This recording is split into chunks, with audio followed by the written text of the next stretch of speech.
What happens when speed and strategy collide in a high-stakes race over disputed waters?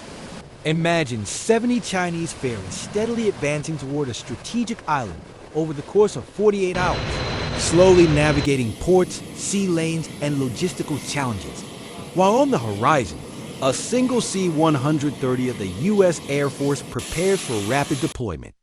Could a plane that lifts off in mere hours transform a vulnerable island into a fortified stronghold before a fleet even arrives? And if timing is the ultimate weapon, which side truly controls the fate of this contested region?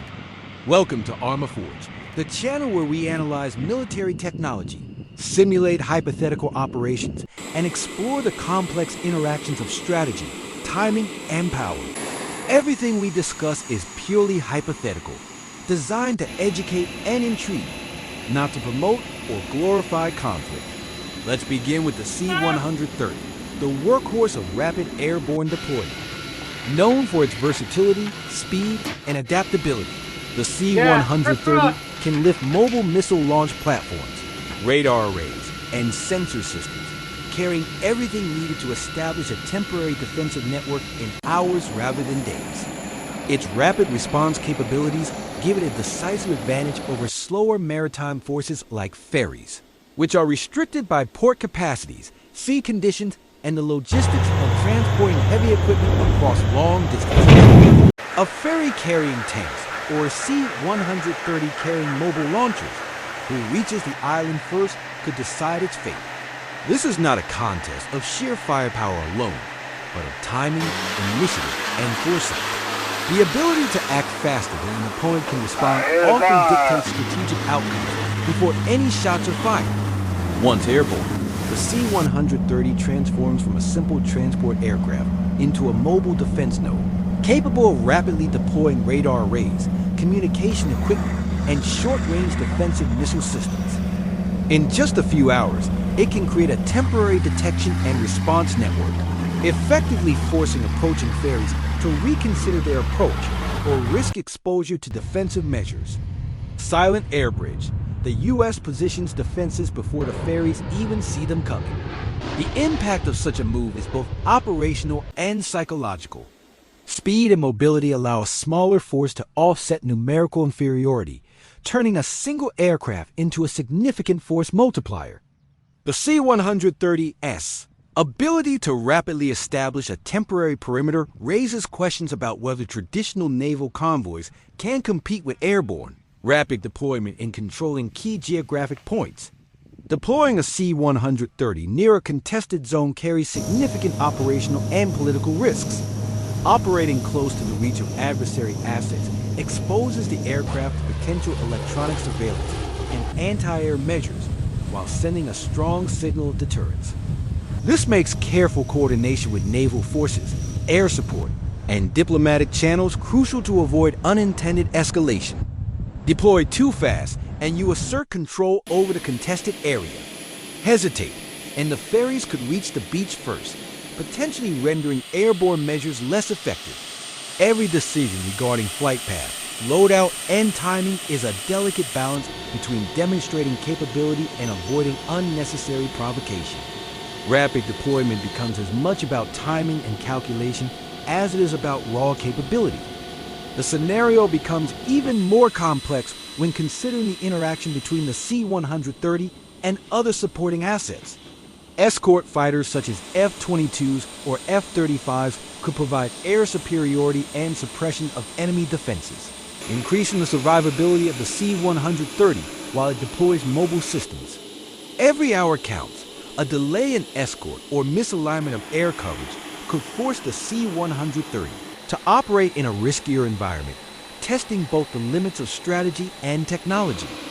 Fast landing or blocked by defenses, the C-130 can transform an island into a makeshift fortress within 6 hours, but only if support elements are perfectly timed. It is a vivid demonstration of how mobility, coordination, and tactical planning interact to create operational advantage, sometimes allowing a single aircraft to shape events far beyond its own capabilities. Meanwhile, the ferry convoy highlights the limitations inherent in slow-moving maritime operations. While a ferry fleet can carry vast amounts of troops, vehicles, and supplies, its predictability, slower pace, and dependence on navigable ports make it vulnerable to rapid response measures from the air. The contrast between a methodical fleet advancing over sea lanes and a nimble, airborne platform deploying defenses in hours illustrates that control over contested areas is as much about timing, initiative, and flexibility as it is about numerical strength. 70 ferries in 48 hours. Can the C-130 respond quickly enough to shift the balance of power?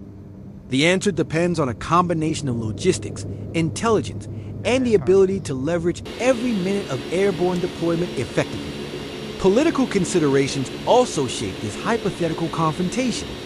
Rapid deployment of U.S. forces near contested waters may enhance deterrence, but risks being interpreted as provocative.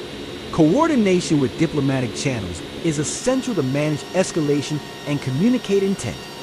These decisions illustrate that military actions do not occur in a vacuum.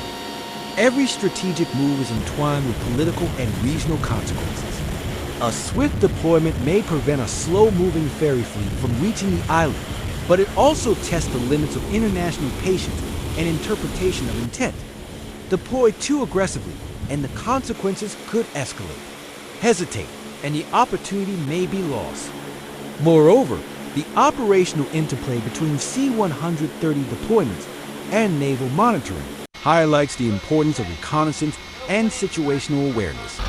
Accurate information regarding ferry schedules, loadouts, and approach routes enhances decision-making, allowing the airborne unit to anticipate moves and position defenses optimally. Without this intelligence, even the fastest aircraft could struggle to achieve its objectives. This emphasizes that speed and mobility must be matched by planning, surveillance, and coordination.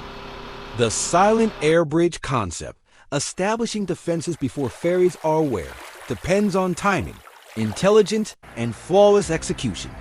Ultimately, this scenario teaches lessons about the interplay between technology, mobility, and strategy in modern operations. The C-130 versus ferry story illustrates that speed and adaptability can matter as much as, or even more than, raw numbers or firepower.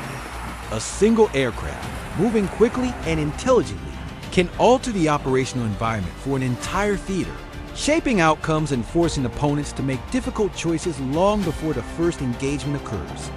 Rapid deployment allows forces to establish temporary dominance, creating time for additional assets to arrive and for commanders to coordinate more complex strategies.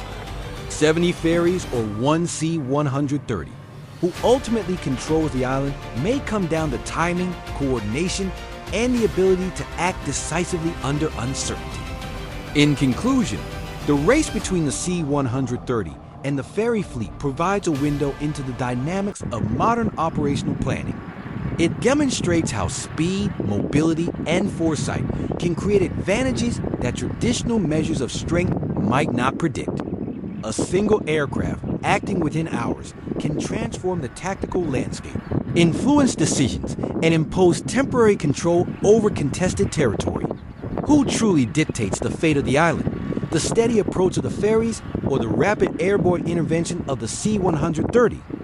This scenario reminds us that modern strategy is as much about anticipation, initiative, and timing as it is about raw capability. If this analysis sparks your curiosity, don't forget to subscribe to ArmaForge for more hypothetical scenarios, in-depth military analyses, and comparisons of technology and tactics. Share your thoughts in the comments. Can rapid airborne deployment reliably outpace slower maritime forces? Or does sheer ferry capacity still hold sway? Every perspective helps us understand how mobility, intelligence, and strategic decision-making shape the outcomes of modern military operations.